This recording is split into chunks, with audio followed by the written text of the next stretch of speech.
Hello students, मेरा नाम अग्निवेश पांडे है। इस वीडियो में आज हम फिनोमिनोलॉजी को पढ़ेंगे।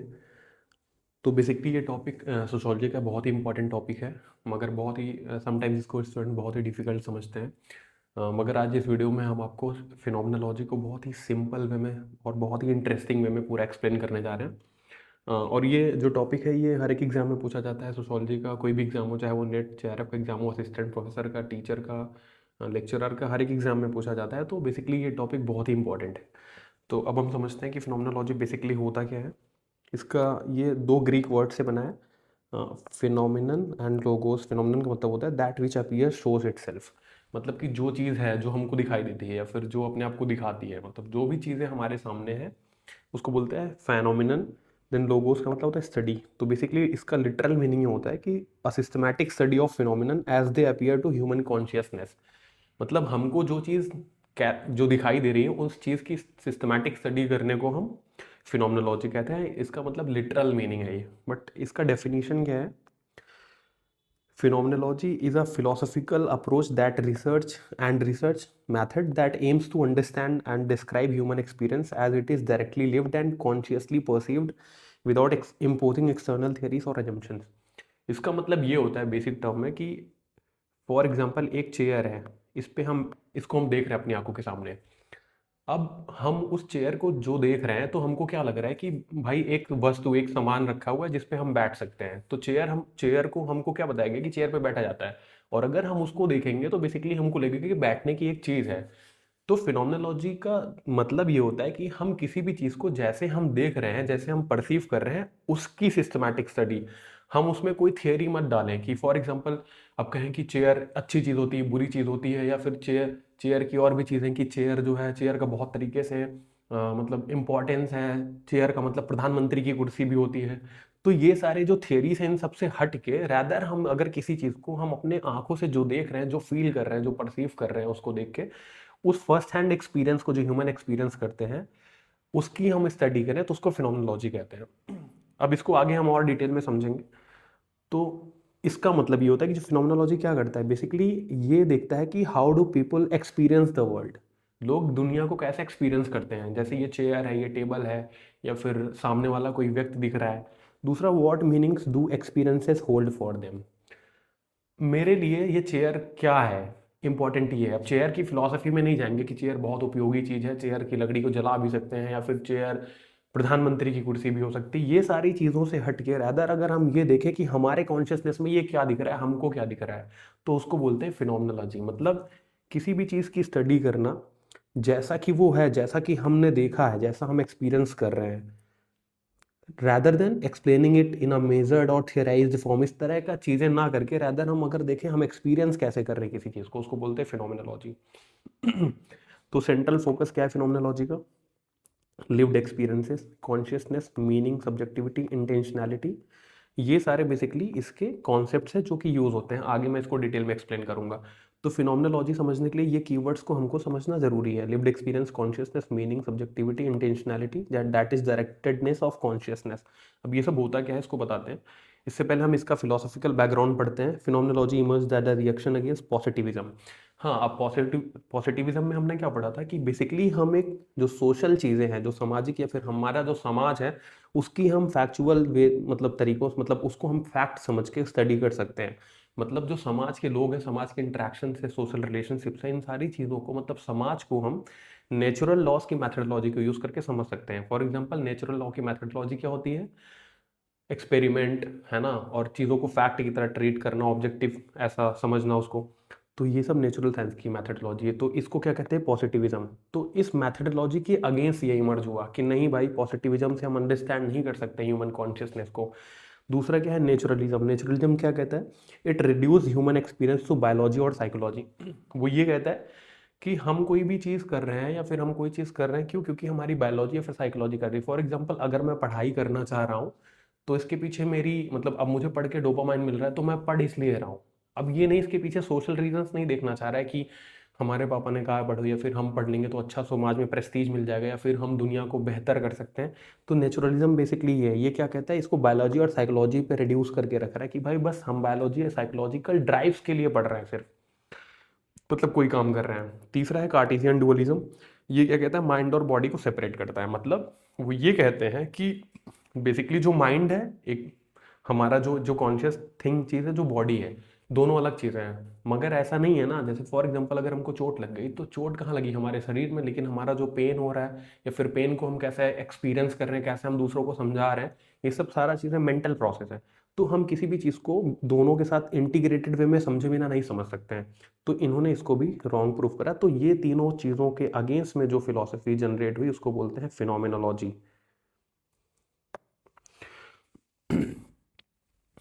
अब फाउंडर कौन है फिनोमिनोलॉजी का, इसके फाउंडर हैं एडमंड हसल। इनका ये डेट ऑफ बर्थ जो सारा इनका मतलब ड्यूरेशन है उनकी लाइफ का। अब Edmund Husserl is the father of phenomenology, सबसे इंपॉर्टेंट की पॉइंट है। इनका गोल क्या है, इस goal is to establish a rigorous science of consciousness. Basically इन्होंने कॉन्शियसनेस का एक रिगरस साइंस डेवलप करना है। फॉर एग्जांपल मैं थिंग्स को कैसे परसीव कर रहा हूँ, मेरी कॉन्शियसनेस में कैसे वो ग्रास्प हो रहा है, उसको स्टडी करना है। तो हसल के फिनोमिनोलॉजी बेसिकली इसको बोलते हैं ट्रांसेंडेंटल फिनोमिनोलॉजी। वो क्या है आगे समझते हैं। अब इनकी फिनोमिनोलॉजी को समझने से पहले इनके जो फिनोमिनोलॉजी के की कंपोनेंट्स है उसको समझना पड़ेगा। अब इन्होंने ये तो कह दिया कि फिनोमिनोलॉजी बेसिकली क्या है, किसी भी वस्तु की, किसी भी फिनोमिना की स्टडी है जैसा ह्यूमंस उसको परसीव करते हैं। किसी थियरी के हिसाब से नहीं कि भाई कोई थ्योरेटिकली फिलोसॉफिकल फाउंडेशन हम उसमें नहीं डालेंगे, रैदर हम जिस वस्तु को जिस तरह समझ रहे हैं उसी तरह हम स्टडी करेंगे। तो उसके लिए इन्होंने जरूरी कंपोनेंट्स क्या बताया, पहला कॉन्शियसनेस एज सेंट्रल रियलिटी। अब इन्होंने कहा reality is known only through consciousness. इन्होंने ये कहा कि जो हमारे सामने जो दुनिया है इसको हम अपने कॉन्शियसनेस के ही थ्रू समझ सकते हैं। ये नहीं कि कोई थियरी बोल दी कि education system is very good, education system तुमको बहुत अच्छी जॉब दे देगी, या फिर एजुकेशन सिस्टम तुम्हारी इमेंसिपेशन कर देगी, या फिर तुमको लिबरेशन दे देगी, या फिर कुछ भी सबसे बेहतर कर देगी, मगर आपको लग रहा है कि एजुकेशन सिस्टम हम जा रहे हैं उसके अंदर हमारे साथ डिस्क्रिमिनेशन हो रहा है, तो आपने तो फील कर लिया डिस्क्रिमिनेशन। एजुकेशन का तो बहुत ज़्यादा हर तरफ से उसका बहुत ज़्यादा लोगों ने तारीफें कर रखी हैं, तो आपका एक्सपीरियंस क्या है वो इंपॉर्टेंट है। तो इन्होंने इसलिए कहा कि it can be understandable only through the consciousness and we can not access the world except as experienced. तो हमने जो एक्सपीरियंस किया है वही सच है, दुनिया क्या बता रही वो सच नहीं है, थियरीज क्या बता रही वो सच नहीं है। तो सबसे पहला कॉन्सेप्ट हो गया कॉन्शियसनेस एज सेंट्रल रियलिटी, ये हसल के फिनोमिनोलॉजी में है। देन दूसरा कॉन्सेप्ट है इंटेंशनैलिटी। अब इंटेंशनैलिटी का मतलब क्या होता है, consciousness is always conscious of something. इन्होंने ये कहा कि जो हमारी कॉन्शियसनेस है ये ऐसा ही नहीं है हवा में हम चीज़ों को परसीव कर रहे हैं, रैदर ये किसी व्यक्ति या वस्तु के लिए, किसी चीज़ के लिए। जैसे for example thinking about something, for example if I am saying that I am thinking about thinking, तो आई कैन नॉट से आई am thinking, rather I should be thinking about somebody, something, some place. तो I can not say that I am thinking in an uncertain way, मुझे एक certainty उसके साथ involve करनी पड़ेगी, किसी वस्तु के बारे में मैं सोच रहा हूँ ना भाई आप। तो कहने का मतलब जो फिनोमिनोलॉजी वाले हैं, जो एडमंड हसल ये कहते हैं कि हम अगर किसी जो थिंकिंग हमारी है, जो भी फिनोमिना जो हमारी कॉन्शियसनेस है वो किसी चीज़ के लिए है। मतलब कि अगर हम सोच रहे हैं तो किसी चीज़ के लिए सोच रहे होंगे, इफ़ वी आर लविंग तो we are loving someone, if we are remembering that may be an event, या फिर किसी वस्तु या व्यक्ति को कर रहे हैं। फियरिंग ए सिचुएशन, जैसे हमने कहा हमें डर लग रहा है, तो क्या डर लग रहा है, हमको एग्जाम का डर लग रहा है, पढ़ाई का डर लग रहा है, भूत का डर लग रहा है, या फिर रात है अंधेरा इसलिए डर लग रहा है। तो ये सारे जो कॉन्शियसनेस हैं ये किसी मतलब चीज़ के लिए होते हैं। तो इसको क्या कहते हैं, इंटेंशनैलिटी। ये दूसरा कॉन्सेप्ट है। तीसरा कॉन्सेप्ट है इपोच या फिर ब्रैकेटिंग। इसका मतलब ये होता है कि that if you want to understand the consciousness या रियलिटी, तो आपको सस्पेंड करना पड़ेगा सारे judgement about external world. For example researcher को क्या करना पड़ेगा, put aside scientific theories, cultural believes, personal biases and common sense assumptions. For example अगर कोई चीज़ है, फॉर एग्जांपल मान लीजिए कि मैं किसी क्लासरूम में एंटर कर रहा हूँ, मैं पीएचडी का छात्र अगर मान लो मैं हूँ, तो मैं पीएचडी में जब एंटर करने जाऊँगा, एडमिशन जब लूँगा, जब पीएचडी की पहली क्लास करूँगा या फिर जो भी कोर्स वर्क की क्लास होती हैं, तो अब लोगों ने कहा है कि जाना तो वहाँ पे ऐसे ऐसे एक्ट करना, या फिर ऐसी क्लासेस बहुत अच्छी होती हैं, वहाँ पे लोग बहुत ही कॉर्डियल होते हैं, लोग आएंगे तो आपसे अच्छे से बात करेंगे। मगर क्या पता जब मैं पहले दिन जाऊँ तो मेरे से किसी की लड़ाई हो जाए, तो मेरे तो रियलिटी एक्सपीरियंस जो मैंने किया वो डिफरेंट हो गई। तो कहने का मतलब ये होता है कि अगर आपको रियलिटी को अंडरस्टैंड करना है, फिनोमिनोलॉजी के जो लोग हैं जैसे एडमंड हसन, तो उन्होंने ये कहा कि आपको साइंटिफिक थियरीज को, कल्चरल बिलीफ्स को, प्री कंसीव्ड नोशंस को, कॉमन सेंस अजम्पशंस को, इन सबको अलग करना पड़ेगा। तभी जाके आप अंडरस्टैंड कर पाएंगे। एग्जाम्पल के तौर पे, when you are studying religious experience the researcher does not ask whether god exist, rather how god is experience. अगर मैं फिनोमिनोलॉजिकल पर्सपेक्टिव से किसी की स्टडी करने जा रहा हूँ, क्योंकि फिनोमिनोलॉजिकल पर्सपेक्टिव क्या एक रिसर्च मैथडोलॉजी है, एक फिलोसफिकल तरीका अप्रोच है किसी चीज़ को एक्सपीरियंस करने का, स्टडी करने का। तो अगर मैं बोलूँगा कि मुझे गॉड के बारे में जानना है, तो मैं गॉड एग्जिस्ट करते हैं नहीं करते हैं, गॉड अच्छे हैं बुरे, ये सब जानने के बजाय मैं बोलूँगा भैया तुम पूजा कर रहे हो तो क्यों, कैसा तुमको फील हो रहा है, मतलब how you are perceiving the god, how you are experiencing the god. अब गॉड को क्या पता वो बहुत ही बड़ा पावरफुल समझ रहा हो, क्या पता वो बहुत ही गॉड को मतलब एक जेनरस पर्सन समझ रहा हो या फिर जेनरस एंटिटी समझ रहा हो। तो कहने का मतलब ये है कि we should be like putting aside the scientific theories, cultural belief, personal biases. तो हमको मतलब बेसिकली फिनोमिनोलॉजी में जो चीज़ें जैसे एक्सपीरियंस की जा रही है उसकी हम स्टडी करते हैं, उसकी ट्रूनेस फॉल्स, उसका फॉल्स क्या चीज़ है, ट्रू क्या है, राइट रॉन्ग, उसमें हम नहीं जाते हैं। चौथा कॉन्सेप्ट क्या है, फिनोमिनोलॉजिकल रिडक्शन। अब इन्होंने ये कहा है कि it involves bracketing external reality, focusing only on experience and describing how meaning is constituted in consciousness. इसका मतलब ये होता है कि जो मेरे पहले से थॉट हैं उनको हम किनारे करके हम कैसे हम कैसे किसी चीज़ को परसीव कर रहे हैं, कैसे एक्सपीरियंस कर रहे हैं, उसको हम डिस्क्राइब करेंगे। और ब्रैकेटिंग एक्सटर्नल रियलिटी का मतलब होता है कि हम उसको मना नहीं कर रहे हैं, रेदर हम उसको सस्पेंड कर रहे हैं, मतलब उसको हम ब्रैकेट्स में रख दे रहे हैं। जैसे फॉर एग्जाम्पल अगर मुझे किसी व्यक्ति की स्टडी करना है, फॉर एग्जाम्पल अगर हम कहते हैं कि मुझे दलित की स्टडी करना है, तो अब मुझे ये नहीं देखना पड़ेगा कि कितने इसके साथ में कानून आ गए और इनकी सेफगार्ड्स आ गए, रैदर आज भी वो सेफगार्ड्स होने के बावजूद भी उनके साथ क्या बुरा हो रहा है, क्या अच्छा हो रहा है, उसको फील करने के लिए मुझे उनके एक्सपीरियंसेस को जानना पड़ेगा। मुझे अपने पहले से जो दिमाग में थॉट है उसको किनारे करना पड़ेगा, जो सारी जो मेरी रियलिटी, एक्सटर्नल रियलिटी, उसको किनारे करके उनके एक्सपीरियंसेस को सुनना पड़ेगा। तो इसको बोलते हैं फिनोमिनोलॉजिकल रिडक्शन। ये एक इसका एक चौथा कंपोनेंट है। उसके बाद आ गया इसेंस या ईडोस जो भी बोलते हैं।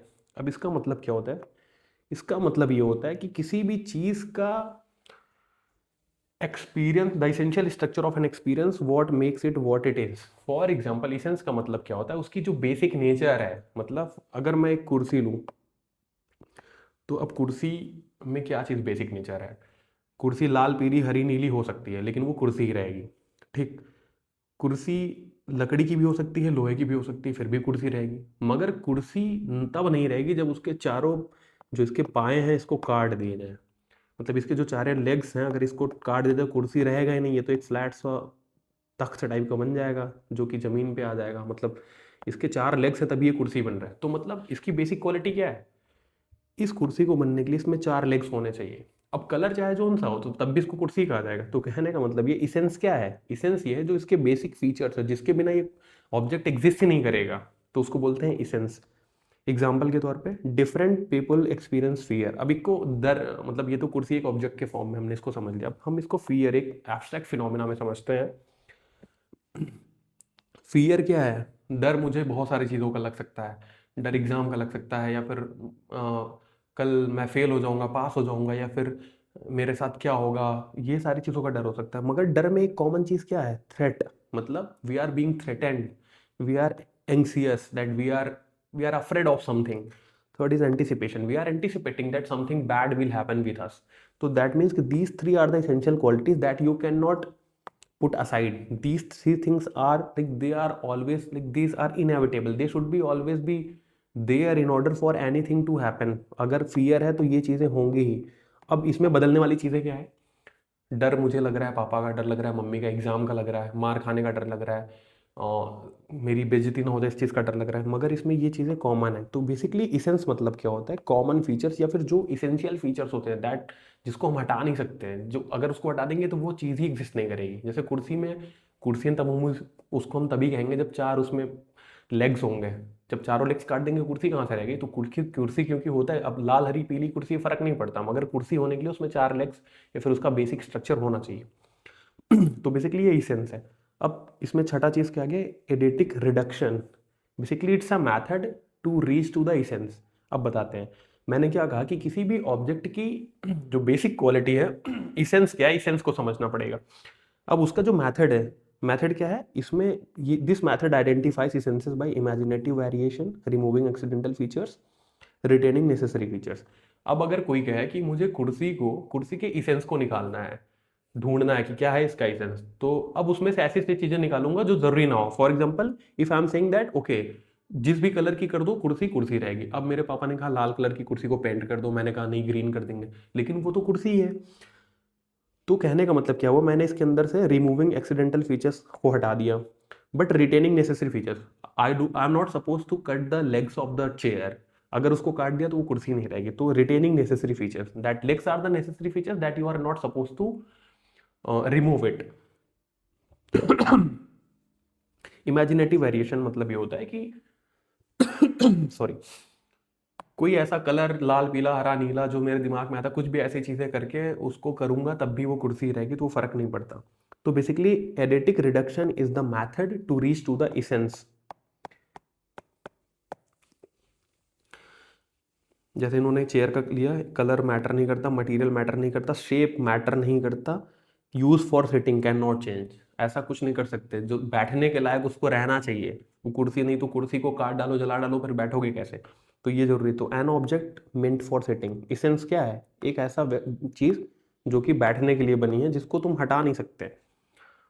अब इसमें अगला कॉन्सेप्ट आ गया लाइफ वर्ल्ड, इसको बोलते हैं लेवेंसफेल्ट।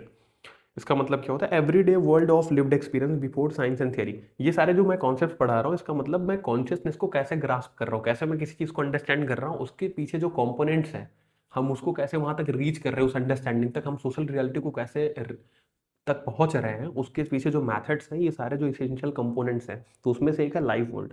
अब लाइफ वर्ल्ड क्या कॉन्सेप्ट है, everyday world of lived experience. For example, जो हम सारी चीजें कर रहे हैं, for example taken for granted reality, एक वर्ड आता है फिनोमिनोलॉजी में, अधिकतर क्वेश्चन पूछा जाता है। तो टेकन फॉर ग्रांटेड रियलिटी का मतलब ये होता है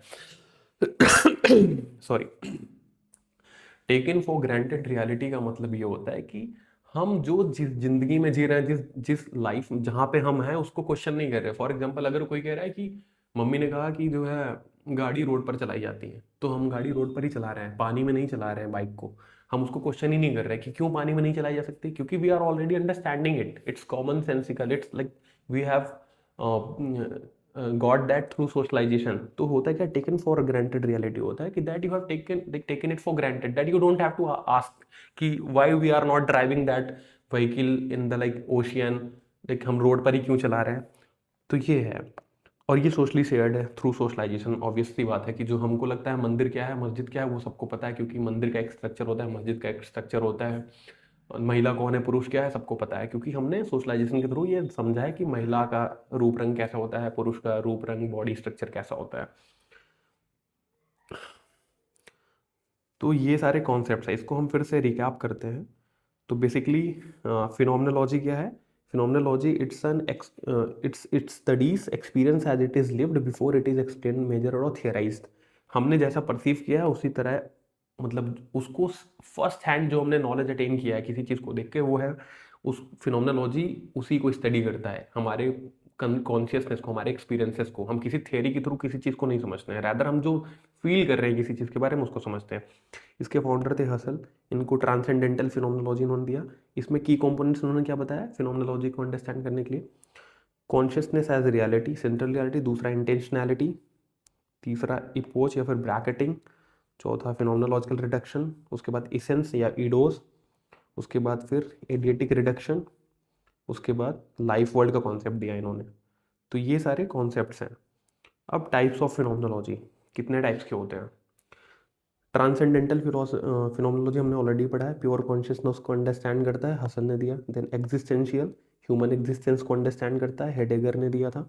हर्मेन्यूटिक फिनोमिनोलॉजी, जिसको इंटरप्रिटेशन एंड मीनिंग को समझते हैं, गैडमर ने दिया था। एग्जिस्टेंशियल हर्मेनेटिक फिनोमिनोलॉजी, लिव्ड एक्सपीरियंस को अंडरस्टैंड करता है, सार्ट्रे ने दिया था, जो भी इसको बोलते हैं। सोशियोलॉजिकल जो है ये अगेन इंपॉर्टेंट है, अभी आगे इसको हम समझाने जा रहे हैं। इन्होंने सोशल रियलिटी को अंडरस्टैंड करने की कोशिश करी। देन साइकोलॉजिकल क्या है, सब्जेक्टिव एक्सपीरियंस को अंडरस्टैंड करता है, एंड जॉर्ज आइन है इसको की थिंकर्स है। अप्लाइड फिनोमिनोलॉजी है, क्वालिटेटिव रिसर्च को करता है, और इसमें वेरियस बहुत सारे थिंकर्स हैं। अब सबसे इंपॉर्टेंट जो आता है सोशोलॉजी में, वो है फिनोमिनोलॉजी इन सोशोलॉजी, जो कि अल्फ्रेड शूट्स का है। अब इन्होंने क्या कहा, phenomenology in sociology is an interpretive approach that focuses on how social reality is constructed, experience and given meaning by individual in everyday life. ये हसल के बाद इन्होंने अपना दिया, जिसको बोलते हैं फिनोमेनोलॉजी, इन्होंने सोशोलॉजी में दिया, मतलब उसको अप्लाई करा। अब इनका कॉन्सेप्ट क्या है, थोड़ा सा फर्क है, वो क्या है बताते हैं। तो इन्होंने क्या कहा, society is not a thing out there, society कोई वस्तु नहीं है मतलब अपने आप में, society exist because people continuously interpret and act upon meanings. हम ऑल द टाइम, हम जो, जैसे फॉर एग्जांपल अगर मैं कहूँ कि सामने एक स्कूल है, तो वो स्कूल बेसिकली है ही नहीं, वो उसको हम स्कूल बना रहे हैं, कह रहे हैं कि ये स्कूल है, बार बार हम उसको शेयर्ड मीनिंग के थ्रू ट्रांसमिट कर रहे हैं, सब लोग कह रहे हैं स्कूल है क्योंकि हम लोगों ने मीनिंग दे दिया, अदरवाइज वो रियलिटी तो हम तो, वो रियलिटी अपने आप में एग्जिस्ट ही नहीं करती, रैदर हम उसको कॉन्टिन्यूसली क्रिएट कर रहे हैं। तो Alfred Schutz is the founder of phenomenological sociology, इसके फाउंडर थे, सोशियोलॉजी में जो फिनोमेनोलॉजी उसके फाउंडर थे, who systematically applied Husserl's phenomenological philosophical phenomenology to the study of social life. तो सोशल लाइफ को, सोशल वर्ल्ड को अंडरस्टैंड करने के लिए इन्होंने उस हसल के कॉन्सेप्ट को यूज़ करा। अब इंटेलेक्चुअल बैकग्राउंड क्या है इनका, कहाँ से इन्होंने आइडियाज़ को ग्रास्प किया, फिर कैसे किसको कंबाइन करके क्या किया। तो हसल का फिनोमेनोलॉजी क्या था, इन्होंने क्या किया था, फोकस किया था कॉन्शियसनेस पे, मतलब जो मेरी कॉन्शियसनेस है, मैं किस तरह से किसी चीज़ को परसीव या एक्सपीरियंस कर रहा हूँ। दूसरा कॉन्सेप्ट ऑफ लाइफ वर्ल्ड इन्होंने दिया था कि हमारी जो एक्सपीरियंसेस है, जो हम डेली लाइफ में टेकन फॉर ग्रांटेड रियलिटी जो हम देख रहे हैं, वो इंपॉर्टेंट है। दूसरों ने क्या मीनिंग दे दिया, क्या थ्योरीज आ गई किसी चीज़ को समझाने के लिए, वो इंपॉर्टेंट नहीं, रैदर अगर मेरा नाम अग्निवेश है तो अग्निवेश ने समाज को कैसे देखा, किसी व्यक्ति को कैसे देखा, किसी वस्तु को कैसे देखा, तो वो इंपॉर्टेंट है। Again max weber interpretive sociology, max weber ने इंटरप्रेटिव सोशल एक्शन और इस तरह की चीज़ों को दिया था, वहाँ से इन्होंने कॉन्सेप्ट्स को, मतलब चीज़ों को समझा। तो social action is meaningful, social action अकेले नहीं होता, इसमें एक से अधिक इंडिविजुअल होने चाहिए समटाइम, या मतलब होने चाहिए। और सोशल एक्शन एक मीनिंगफुल एक्शन ही होता है, it's not equivalent to behaviour. जो बिहेवियर तो हम कई बार इंस्टिंक्चुअल कर देते हैं कुछ ऐसे ही, for example I have to go to toilet, तो फिर क्या पता वो सोशल एक्शन ना हो। तो कहने का मतलब ये है, इन्होंने इंटरप्रेटिव सोशोलॉजी मैक्स वेबर से लिया। Understanding society requires verstehen emphasis on emphasized on subjective meaning, what I am like actually giving, what meaning I am giving to some object or thing, तो ये important. तो basically इन्होंने क्या किया, weber और hustle को bridge करा, और इन्होंने हसल से क्या लिया, फिलोसॉफिकल फाउंडेशन ऑफ कॉन्शियसनेस लिया, और वेबर से क्या लिया, sociological concern with social action. अब इसका दोनों का इन्होंने अमेलगेमेशन कर रखा है, आगे मैं आपको बताने जा रहा हूँ। इनका सेंट्रल कंसर्न क्या था सूट्स का, इन्होंने ये कहा कि अगर how is social order possible when individuals have subjective meanings. For example अगर मैं कहता हूँ कि रियलिटी क्या है, फिनोमेनोलॉजी में हसल ने क्या कहा, रियलिटी वही है जो अग्निवेश एक्सपीरियंस कर रहे हैं, फिर XYZ पर्सन एक्सपीरियंस कर रहा है, उसके हिसाब से वही रियलिटी है। तो अगर सबके लिए अलग अलग, तो इसके हिसाब से इसका मतलब तो सबके लिए अलग अलग रियलिटीज़ हो गई, तो फिर तब तो फिर हम लोग कॉमन कंसेंसस पे पहुंच ही नहीं पाएंगे, फिर ये सोसाइटी एग्जिस्ट कैसे करेगी। फॉर एग्जाम्पल इफ़ कोई यहाँ पर एक मंदिर बना हुआ है, अब इसको मैं कह रहा हूँ मंदिर है ही नहीं, ये मेरे को एक झोपड़ी दिख रही है, कोई आ गया ये कह रहा है कि मंदिर नहीं है, रैदर ये एक किला है, कोई आ जा रहा है कह रहा है कि ये जो है गोडाउन है। तो कहने का मतलब ये होता है, जब सबकी अलग एक्सपीरियंसेस हैं, कोई अलग एक्सपीरियंस करेगा, तो हम लोग कैसे कॉन्सेंसस, कैसे हम सोसाइटी में मीनिंग कैसे क्रिएट होगा, कैसे मतलब सोसाइटी को एक साकार रूप दे पाएंगे, तब तो फिर सोसाइटी नॉन एग्जिस्टेंट हो जाएगी, क्योंकि सबके लिए तो अलग अलग मीनिंग्स है। तो इन्होंने क्या कहा कि इसका आंसर क्या दिया, इन्होंने खुद दिया, social reality is constructed inter subjectively. मतलब हम लोग आपस में, जो एक्टर्स हैं समाज में, जो लोग हों आपस में मिल करके मीनिंग क्रिएट कर रहे हैं। People share meaning with through common sense knowledge.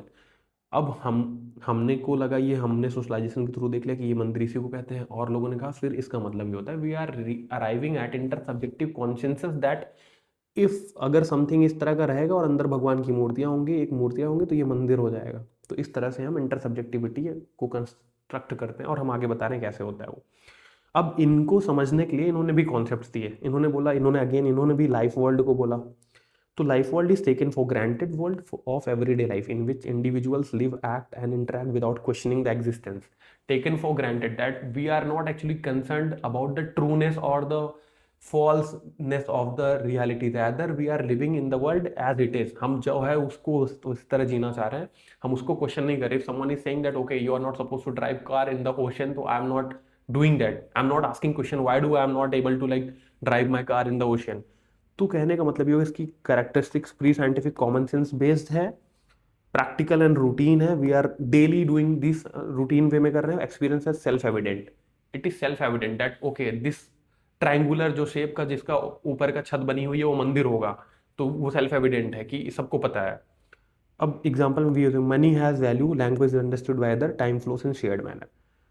जैसे पैसा है तो पैसे से सामान खरीदा जा सकता है, सबको पता है, ये सारे एग्जांपल्स हैं। आगे हम दूसरा कॉन्सेप्ट क्या है इन्होंने, स्टॉक ऑफ नॉलेज। अभी हम अल्फ्रेड सूट्स के ये सारे जो कॉन्सेप्ट है उसको कोहेसिव वे में उन्होंने कैसे लगाया और कैसे सोशल रियलिटी फिनोमेनोलॉजी के थ्रू अंडरस्टैंड करी, उसको हम बताने जा रहे हैं। लेकिन पहले हम इसको इंडिविजुअल कॉन्सेप्ट को समझते हैं जो कि एग्जाम्स में पूछा जाता है। तो स्टॉक ऑफ नॉलेज क्या है, every individual possess a stock of knowledge at hand, a reservoir of experiences, cultural understanding, typifications, memories used to interpret knowledge reality। अब इन्होंने क्या कहा कि everybody has stock of knowledge. अब इन्होंने ये कहा ना कि हम सोशल रियलिटी को कंस्ट्रक्ट करते हैं, तो कंस्ट्रक्ट करने के लिए जरूरी है कि शेयर्ड एक्सपीरियंसेस हो, तभी तो हम कहेंगे ना मंदिर जो है वही सबके लिए मंदिर हो, या फिर स्कूल सबके लिए स्कूल हो।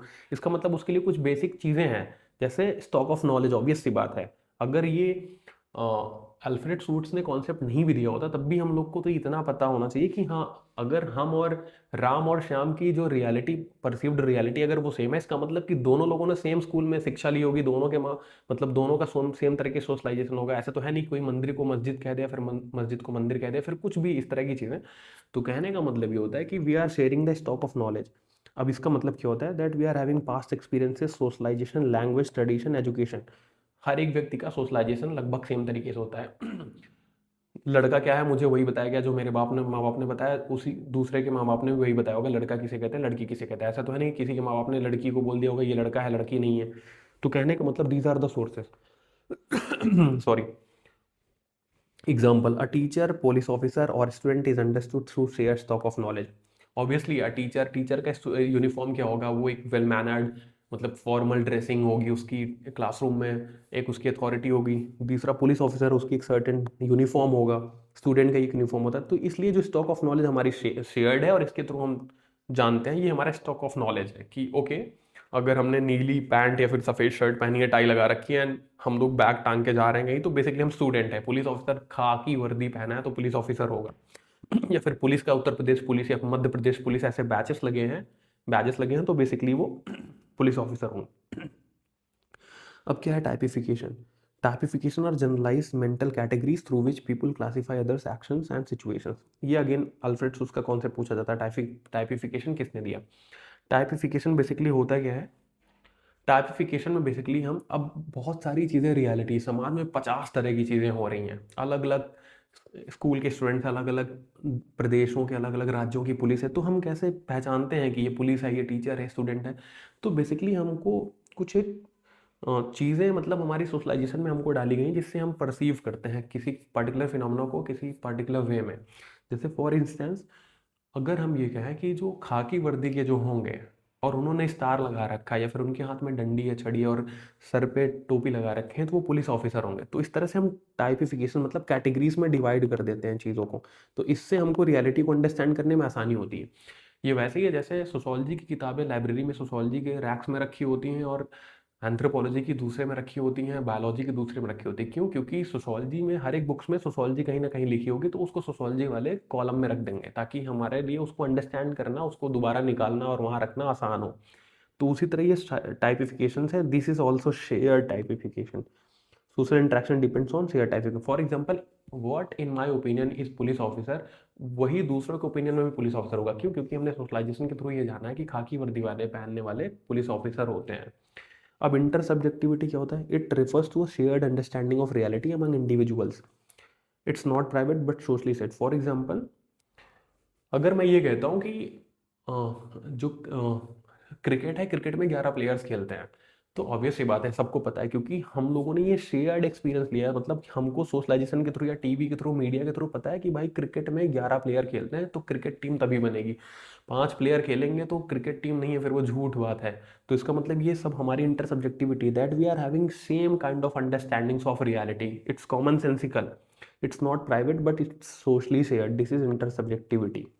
इसका रोल क्या होता है, मेक्स कम्युनिकेशन पॉसिबल कर देता है कि for example, what in my opinion is cricket ground, दूसरों के लिए वो फुटबॉल ग्राउंड नहीं होगा, नहीं तो फिर हम तो रियलिटी फिर तभी मतलब रियलिटी तो फिर एग्जिस्ट ही नहीं करेगी ना, सबके लिए अलग अलग कॉन्शियसनेस हो जाएगा। तो इसीलिए हम लोग शेयर्ड मीनिंग्स या फिर शेयर्ड इंटरसब्जेक्टिविटी रखते हैं।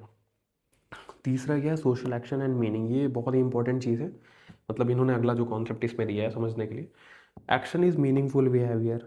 पहली बात तो एक्शन वो नहीं है जो नॉर्मल सी चीज़, फॉर एग्जांपल जो हम दिन भर अपने आप में कुछ भी कर रहे हैं वो एक्शन नहीं है इनके हिसाब से। सोशल एक्शन वही है जो subjectively intended by the actor and interpreted by the other. For example if I am studying तो my intention is to get good marks in the exams, and what other person is interpreting, for example my father is saying that I am studying, तो my father might be comprehending कि okay, Agnivesh is studying because he wants to get good marks in his exams, so that's why this is the interpretation of my father. And the actor, what I intended to like do when I was studying, so I was just wanting to get good marks in the exam, that's why I was like doing hard work. तो these are the shared things, तो this is the social action. अब इसमें two types of motives होते हैं। For example why I am doing social action, why I am doing action, this action is having two kind of motives. First is future oriented, okay, that I am studying in order for me to get good marks, so this is my future orientation, that in future exam I want to get good marks. But what is the past orientation, मतलब because motive, तो इसको बोलते हैं इन order motive. ये question पूछा जाता है, two types of motives क्या होता है, in order motive, in order to motive और बिकॉज मोटिव। तो in order to, for example I am studying in order to get good marks in the exams, so that is the future orientation in the future exam. Sorry, because motive past oriented, because I am studying in order to get good marks in the exam, because in the previous exams I have got bad marks या फिर less number of marks, so that's why these two motives are necessary for doing social action, and ये दोनों एक साथ चलते हैं, मतलब ये होना चाहिए। अब इन्होंने अगला जो कॉन्सेप्ट बोला वो टाइम एंड सोशल रियलिटी। ये सारे कॉन्सेप्ट्स हम क्यों पढ़ रहे हैं, क्योंकि इन्होंने अल्फ्रेड शूट्स ने फिनोमिनोलॉजी को कैसे अंडरस्टैंड करना है उसके लिए ये सारे कंपोनेंट्स को बताया इसके थ्रू, और उसको भी हम फिर से कोहेसिव वे में कैसे समझते हैं उसको हम बताने जा रहे हैं। तो सबसे पहले टाइम एंड सोशल रियलिटी वाले कॉन्सेप्ट को समझ लेते हैं। इन्होंने क्या कि Schutz emphasise time consciousness, but everybody is conscious about the time. अब इसमें टाइम तीन टाइप के होते हैं, ये क्वेश्चन पूछा था, inner time, social time, historical time. Inner time क्या है, सब्जेक्टिव एक्सपीरियंस। फॉर एग्जाम्पल इन्होंने ये कहा कि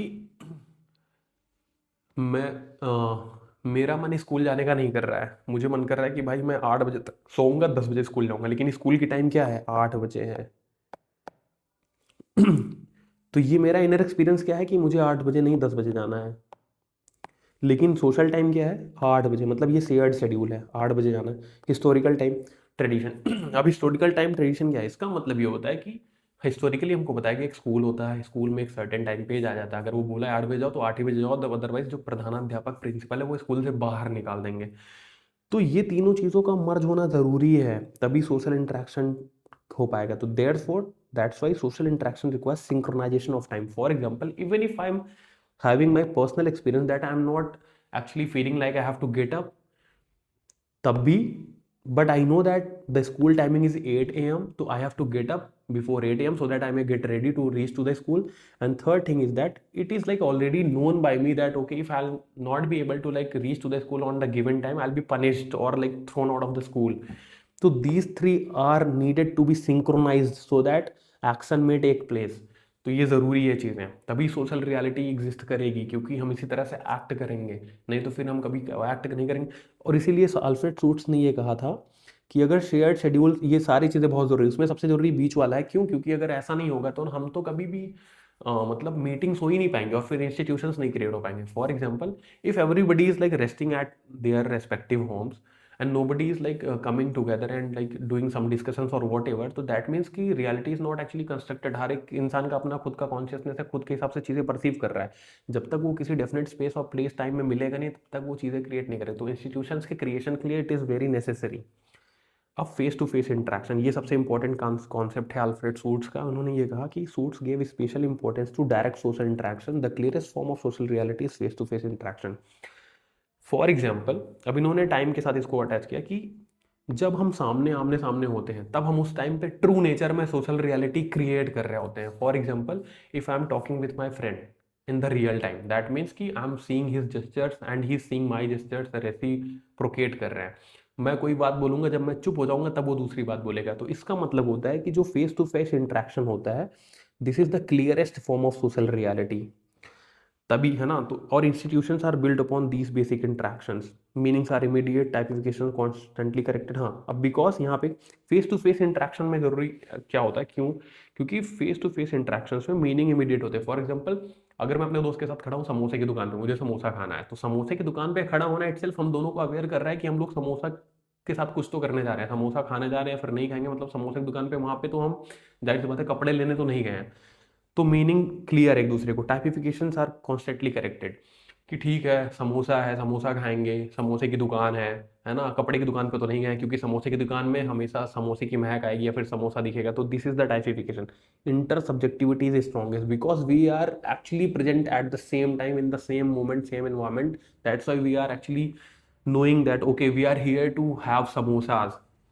तो दैट्स वाई अब institutions are built upon this interactions. तो कहने का मतलब ये होता है जब तक फेस टू फेस इंट्रैक्शंस नहीं होंगे तब तक हम सोशल रियलिटी को ट्रू नेचर में कंस्ट्रक्ट नहीं कर पाएंगे, अंडरस्टैंड नहीं कर पाएंगे। अब हाँ, फिर से मैं बताता हूँ कि हमने बेसिकली पढ़ा क्या अभी तक। सोशियोलॉजी में अल्फ्रेड सूट्स ने फिनोमेनोलॉजी को देखा, पढ़ाया, पढ़ा मतलब समझा, जिसमें इन्होंने ये कहा कि फिनोमेनोलॉजी एक इंटरप्रेटिव अप्रोच है जिसमें हम फोकस करते हैं how social realities constructed experience and given meaning by individual in everyday life. उसके लिए जो बेसिक चीज़ें जरूरी वो ये हैं। अब हमको अगर हम सोशल रियलिटी कंस्ट्रक्ट कर रहे हैं और उसको मीनिंग दे रहे हैं या फिर एक्सपीरियंस कर रहे हैं, उसके लिए जरूरी है कि जो समाज के सारे लोग हैं, सारे एक्टर हैं, वो कुछ चीज़ों में एक सहमति रखें। वो सहमतियां क्या है? एक लाइफ वर्ल्ड होना चाहिए, मतलब एक दुनिया होना चाहिए जिसमें हम जो एक्सपीरियंस कर रहे हैं मतलब वो चीज़ होना चाहिए कि हम एक्सपीरियंस कर पा रहे हैं, हम चीज़ों को देख पा रहे हैं अपने हिसाब से, पहली बात। दूसरी बात होना चाहिए stock of knowledge. In order for us to arrive at a consensus we should be having same stock of knowledge. For example, if for me elephant बड़ा सा होता है, ब्लैक कलर का होता है, तो वो सबके लिए होना चाहिए, तो हमको सोशलाइजेशन के थ्रू मिलेगा। तीसरा क्या? टाइपिफिकेशन। ओके, एलिफेंट जो है उसका टाइपिफिकेशन कैसे करेंगे कि मतलब जो शेर है वो छोटा होता है, एलिफेंट जाहिर सी बात है बड़ा होता है, तो बड़े जानवर जिनके बड़े कान होते हैं, एक उनका मुंह होता है, दो दांत निकले होते हैं, तो वो एलिफेंट है। तो टाइपिफिकेशन करेंगे और ये सबके लिए ये भी शेयर्ड होना चाहिए। तीसरा इंटर सब्जेक्टिविटी। फॉर एग्जाम्पल, जो हमारे लिए मीनिंग किसी चीज़ के लिए है वो दूसरों के लिए भी होना चाहिए सेम, और सेम रियलिटी उसके लिए भी होना चाहिए। तो हम जब तक वो शेयर्ड नहीं होगा तब तक वो इंटर सब्जेक्टिविटी पे हम रीच नहीं कर पाएंगे। दैट मीन्स कि it should not be private, rather it should B social. उसके बाद क्या है? Social action and meaning. अब सोशल एक्शन के करना है और उसके पीछे मीनिंग, क्योंकि ऑब्वियस सी बात है in order for us to construct social reality we have to do act. तो that action should be meaningful behaviour because there should be an intention from the side of the actor as well as it should be interpreted by the others. और इसके पीछे motive क्या है? For example, any action to take place it should be motivated by two things, in order to motive and because motive. In order to motive is the future orientation, that why I am doing some work in order for me to attain something in future, and who I'm doing because I have gone through some certain experiences and that experiences is motivating me to do that act। उसके बाद क्या है? Time and social reality. अब क्या हो गया कि अब जाहिर सी बात है, अब अगर मुझे कोई काम करना है तो मेरी टाइमिंग दूसरों से मैच होना चाहिए। अब एक स्कूल तभी बनेगा जब सारे बच्चे एक साथ स्कूल जाएंगे। तो एक साथ स्कूल जाने के लिए तीन चीज़ें जरूरी हैं। पहली बात तो इनर टाइम। बच्चा सुबह उठ रहा है कि नहीं हो रहा है, उसको अच्छा फील नहीं हो रहा, बुरा फील हो रहा है, वो उसका हमेशा एग्जिस्ट करेगा उसके दिमाग में। चाहे दुनिया चाहे जितना बड़ी जगह है कि तुमको 8 बजे जाना है, लेकिन जब सुबह बच्चे उठेंगे उनको बुरा फील होगा, हमको नहीं जाने का मन कर रहा है स्कूल नॉर्मली। लेकिन सोशल टाइम क्या कहता है कि नहीं भाई 8 बजे तुमको स्कूल जाना है, क्योंकि ये सब ने ये बोला है।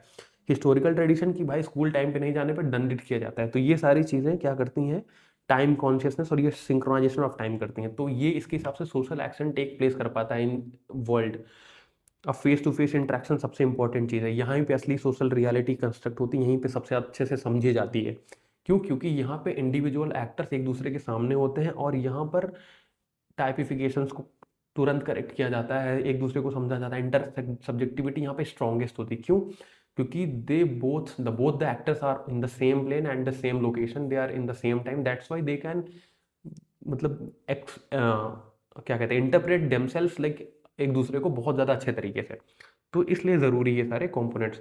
अब इसको इंटरेस्टिंग वे एक जो तरीका है सबसे समझने का वो ये है, सूट्स की जो फिनोमेनोलॉजी ये है कि people live in life world, they take it for granted. तो life world is the first concept. मतलब जो गौरव है, मतलब अग्निवेश मेरा नाम है, तो अग्निवेश क्या कर रहे हैं? एक दुनिया में जी रहे हैं जिसमें हम चीज़ों को देख रहे हैं, टेबल क्या है, कुर्सी क्या है, गाड़ी क्या है, एरोप्लेन क्या है, पानी क्या है। and they take it for granted. It's natural that I'm taking it for granted. The world in which I'm living, I'm not asking questions that why do this exist, why do that exist. I'm actually enjoying this, I'm actually experiencing this, rather than asking questions कि why do aeroplanes fly, why do है ना, मतलब insects crawl. तो ये सब सारी चीज़ें हम नहीं पूछ रहे हैं, rather हम उसको देख रहे हैं, एक्सपीरियंस कर रहे हैं. तीसरा क्या है, they act using stock of knowledge. I'm already aware that aeroplanes used to fly in the sky, they don't swim in the ocean, but they simplify reality through typification. Obviously जो भी object आसमान में fly करेगा और non living होगा तो वो aeroplane होगा, लिविंग होगा तो चिड़िया होगी. तो we are already having typifications, मतलब we are having types of the things, categories में डिस्ट्रीब्यूटेड है. Then meanings become shared when intersubjectivity. Obviously if in my opinion what is car, वो भी मेरे दोस्त के ओपिनियन में भी वही चीज़ होगा, तभी हम दोनों लोग उसको कहेंगे कार, तभी मीनिंग अराइव कर पाएगा. अदरवाइज मैं कहूँगा कार है, नहीं कहेगा भाई वो पेड़ है, तब तो फिर हम कभी सोशल वर्ल्ड को क्रिएट ही नहीं कर पाएंगे, सोशल रियलिटी कंस्ट्रक्ट ही नहीं कर पाएंगे. Then this enable social action. अब दीज थिंग्स आर देयर, तो यहाँ सोशल एक्शन होता है. फॉर एग्जाम्पल, अब मुझे एक जब मान लो कार चला के मंदिर जाना है, तो obviously we know the car ये है, मेरा दोस्त भी जानता है कार ये है, रोड पे गाड़ी चलाना है, सारे रूल्स को फॉलो करते हुए मैं मंदिर पहुंच गया, सोशल एक्शन टेक प्लेस कर गया मान लेते हैं. Then motives and time give action direction. हाँ, अब मैं मंदिर क्यों जा रहा हूँ, क्योंकि मैंने क्या पता पिछले ज़माने में, पिछले दिनों में पूजा ना किया हो, तो मुझे स्ट्रेस फील हो रहा हो. अब मैं सोच रहा हूँ मंदिर जाऊँगा तो स्ट्रेस फ्री हो जाऊँगा, तो इसलिए जा रहा हूँ. Face to face interaction sustain reality. अब जब मैं मंदिर में जाऊँगा, जब मैं लोगों से मिलूंगा, तो वो क्या करेगा, जब मैं लोगों से डायलॉग करूंगा, तो इसका मतलब दो चीज़ें हो रही. एक तो मैं रियलिटी में जो स्टैक ऑफ नॉलेज फिर से हम शेयर कर रहे हैं. ठीक है, मंदिर में होंगे तो एक प्रीस्ट होंगे, ऐसा होगा वैसा होगा, हाथ पैर धो के जाना है. इसका मतलब हम रियलिटी को कॉन्टिन्यूसली क्रिएट करते चले जा रहे हैं. रियलिटी को इस तरह से बेस्ट अंडरस्टैंड किया जा सकता है. क्यों? क्योंकि वहाँ पे इंटर सब्जेक्टिविटी एकदम स्ट्रॉन्गेस्ट होती है. देन सोसाइटी इसी तरह एग्जिस्ट करती है. तो this is how society is created and exist. तो ये बेसिकली अल्फ्रेड शूट्स ने कहा था. अब फिनोमिनोलॉजी बेसिकली है क्या? फिनोमिनोलॉजी एक मैथडोलॉजी, एक रिसर्च का टूल है. जैसे एक मेरा फ्रेंड है, वो फिनोमिनोलॉजिकल पर्सपेक्टिव यूज़ कर रहा है अपनी पीएचडी में. तो इसका मतलब क्या होगा, वो बेसिकली लोगों के एक्सपीरियंसेस को अंडरस्टैंड करना चाह रहा है. इसका मतलब बेसिकली उसके बारे में अगर मैं स्पेसिफिक बताऊं, तो वो बेसिकली दलित्स की स्टडी कर रहा है फिनोमिनोलॉजिकल पर्सपेक्टिव से. इसका मतलब ये होता है कि दलित्स ने क्या एक्सपीरियंस किया है, किताबों में क्या उनको कॉन्स्टिट्यूशनल राइट्स मिल गया, उससे फर्क नहीं पड़ता. उनके जीवन में उनको तो अभी भी डिस्क्रिमिनेशन फेस करने को मिल रहा है. तो बेसिकली वो उस बात पे कंसर्न है. तो फिनोमिनोलॉजी क्या करता है, हमने जो एक्सपीरियंस किया उसको समझेगा. किताबें क्या कहती है उसको हम फर्क नहीं पड़ता उन सब चीज़ों से, वो हम नहीं जानना चाह रहे हैं. तो फिनोमिनोलॉजिकल पर्सपेक्टिव ये है. ये क्या करता है, identify lived experiences. For example, अगर हम दलित हैं, तो अगर हमने कैसे समाज को फील किया, हमारे साथ क्या डिस्क्रिमिनेशन, ऊंच नीच भेदभाव हुआ है, उसको हम समझने की कोशिश करें हमारे एक्सपीरियंसेस के थ्रू, तब वो फिनोमिनोलॉजिकल पर्सपेक्टिव है. बुक्स में क्या लिखा है, किताबों में क्या लिखा है, वो दूसरी चीज़ है. ब्रैकेट एजम्पशंस, हम सारे एजम्पशंस को किनारे कर देते हैं, अपने पुराने नॉलेज को हटा देते हैं, जो हमारे दिमाग में घुसा पड़ा है उसको हटा के रैदर वो व्यक्ति क्या फील कर रहा है उसको सोचने की कोशिश करते हैं, मतलब जानने की कोशिश करते हैं. कलेक्ट करते हैं narratives, describe experiences, identify themes, extract essences. ठीक. अब हम आगे फिनोमिनोलॉजी वर्सेस पॉजिटिविज्म. जैसे ये क्वेश्चन पूछा जाता है कि पॉजिटिविज्म का रेडिकल ऑल्टरनेटिव क्या है, तो हम कह सकते हैं फिनोमिनोलॉजी है. क्योंकि पॉजिटिविज्म में क्या होता है, ऑब्जेक्टिविटी होती है, बट हियर फिनोमिनोलॉजी में सब्जेक्टिविटी होती है. In this positivism measurement is there, but here meaning is important. क्योंकि हम मेजर नहीं करते, रैदर हम मीनिंग्स को समझते हैं. हम किसी किसी के एक्सपीरियंस को मेजर नहीं करते, जैसे कि लैब में करते हैं साइंस की चीज़ों में. एक्सपीरियंसेस यहाँ मायने रखते हैं, यहाँ पे फैक्ट्स मायने रखते हैं. यहाँ पे इंटरप्रिटेशन मायने रखता है कि कैसे तुम एक्सपीरियंस कर रहे हो, कैसे इंटरप्रेट कर रहे हो. रैदर यहाँ पे एक्सप्लेनेशन की ग्रेविटी का नियम क्या है, एक्सप्लेन कर दो. First law of gravity, sorry first law of motion, second law of Newton, third जो भी है. तो this is the end of this lecture phenomenology. और हम इसमें एक चीज़ और कहना चाहते हैं. बेसिकली हमारा एक चैनल ऑब्जेक्टिव सोशियोलॉजी, जिस पे ये वीडियो है, इसको सब्सक्राइब करें अगर आपको और वीडियो लेसन्स लेने हैं इसी तरह के, जिसमें हम जीडीसी के एग्जाम को टारगेट करते हुए सारे लेक्चर सीरीज प्रोवाइड कराएंगे. और सोशोलॉजी के हर एक एग्जाम में ये तो इंपॉर्टेंट टॉपिक्स है, तो कुछ एक कॉमन टॉपिक्स है, वो तो हर एक स्टूडेंट पढ़ सकता है सोशोलॉजी का. इसके साथ ही साथ एक इंपॉर्टेंट चीज़ ये है कि we are running an app named objective sociology. You can find it on play store. Objective sociology ये प्ले स्टोर पर है. और यहाँ पे हम टेस्ट सीरीज़ प्रोवाइड कराते हैं बहुत ही कम रेट्स में, बहुत ही ऑथेंटिक. मतलब एक एक टेस्ट सीरीज बेसिकली जिसमें 50 या 100 क्वेश्चंस होंगे. इस 100 क्वेश्चंस को बनाने के लिए 7 से 8 घंटे देते हैं, तब ये टेस्ट सीरीज बनाते हैं, मतलब मॉक टेस्ट बनाते हैं. तो बेसिकली जो स्टूडेंट सीरियस हैं, जिनको ज्वाइन करना है, वो अपना ज्वाइन कर सकते हैं ऑब्जेक्टिव सोशियोलॉजी की टेस्ट सीरीज को, जो कि प्ले स्टोर पर मिल जाता है. तो thank you for watching. If you are liking it, you just like please put likes on the video, and you can subscribe this channel for more updates. Thank you.